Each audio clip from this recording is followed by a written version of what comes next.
বৃদ্ধ চাচি, বয়স তার ৭৫ থেকে ৮০ বছর। উনি দীর্ঘদিন যাবৎ কানে কম শোনেন।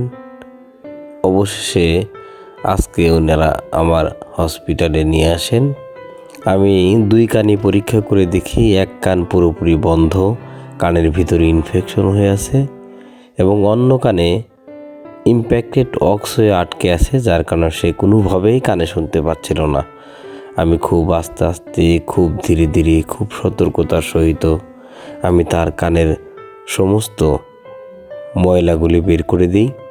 ময়লা বের করে দেওয়ার পর মুরব্বি অনেক স্বস্তি পেয়েছে, অনেক আরাম পেয়েছে। আমার জন্য অনেক প্রাণ ভরে দোয়া করলো, আল্লাহ তোমাকে অনেক মঙ্গল করুন।